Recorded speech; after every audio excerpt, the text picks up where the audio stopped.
Hi நண்பா.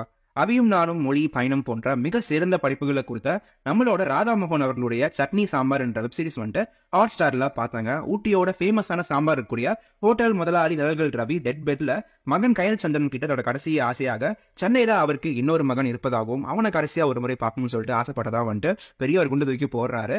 அந்த மகன் தான் வந்துட்டு சட்னிக்கு ஃபேமஸான தள்ளு வண்டி உலகம் வச்சிருக்கக்கூடிய நம்மளோட யோகி பாபு அவர்கள். கதையா சீரியல் மாதிரி ரொம்ப பழசா இருந்தாலும் ஸ்கிரீன் பிளே வைஸ் குடும்பத்துக்குள்ள ஏற்படுற சீரியஸான டிராமாக்களை காமெடிகளால போட்டு தெளிச்சு நல்ல டைம் பாஸ் மெட்டீரியலா வந்துட்டு படத்தை வந்துட்டு பேக்கேஜ் பண்ணிருக்காரு.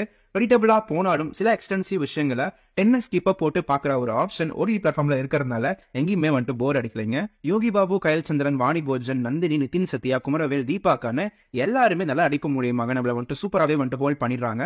குறிப்பா யோகி பாபுவை இந்த கதையின் கதாபாத்திரங்கள் ட்ரீட் பண்ற விதம் வந்துட்டு அவருக்காக நம்மள வந்துட்டு ரூட் பண்ண வச்சிருது. சீரியஸ்ல சிலர் வந்துட்டு ஃபோர்ஸ்ஃபுல்லா இங்கிலீஷ்ல வந்துட்டு கான்வர்ஸ் பண்ணுவாங்க.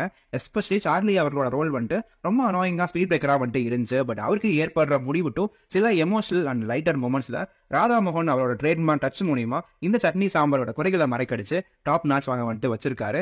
6 எபிசோடுங்க, ஒவ்வொன்றும் சுமார் ஒரு 40 நிமிஷம் கிட்ட ஓடுது. ஆனா அதுக்கு நடுவுல ஒரு 400 தடவை கிட்ட வந்துட்டு புகழோட கண்ட்ரி டிலைட் ஆடு வந்து செம்மையா நம்மள சாவடிச்சிருச்சு. அதை பொறுத்துக்க தயார்னா ஒரு வாட்டி ஜாலியா இந்த சட்னி சாம்பாரை ஹாட் ஸ்டாரா நீங்க வந்து டேஸ்ட் பண்ணி பாருங்க. பை.